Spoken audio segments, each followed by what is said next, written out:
السلام علیکم ارشد بھائی، میرا سوال یہ ہے کہ ایک عورت نے کھلا لی ہے کچہری سے، کیا وہ طلاق ہو جاتی ہے یا نہیں ہوتی؟ وضاحت فرمائیں۔ میں ثاقب عرض کر رہا ہوں جھیلم سے۔ وعلیکم السلام ورحمۃ اللہ وبرکاتہ۔ اگر عورت نے خلا کی درخواست عدالت کے ذریعے شوہر تک پہنچائی کہ میں اسے طلاق لینا چاہتی ہوں، اور شوہر نے رضامندی کے ساتھ اس عورت کو طلاق دے دی، تو اس طرح تو طلاق واقع ہو جائے گی، صحیح طلاق ہو جائے گی۔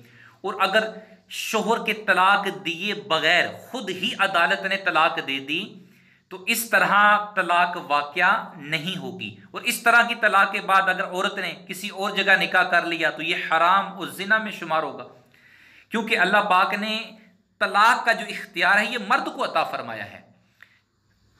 مرد کے علاوہ یعنی شوہر کے علاوہ کوئی دوسرا عورت کو نہ طلاق دے سکتا ہے، نہ عدالت طلاق دے سکتی ہے۔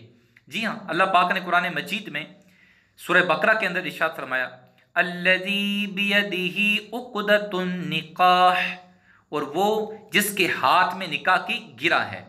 اسی طرح اللہ کے پیارے رسول صلی اللہ تعالی علیہ وسلم نے ارشاد فرمایا طلاق کا مالک وہی ہے جس نے عورت سے جمع کیا، یعنی اس کا شوہر۔ تو پتہ چلا کہ حدیث پاک کی روشنی میں اور قرآن مجید کی آیت سے کہ طلاق کا اختیار مرد کو ہے، تو مرد کے دیے بغیر طلاق نہیں ہو سکتی۔ واللہ اعلم ورسولہ اعلم بالصواب۔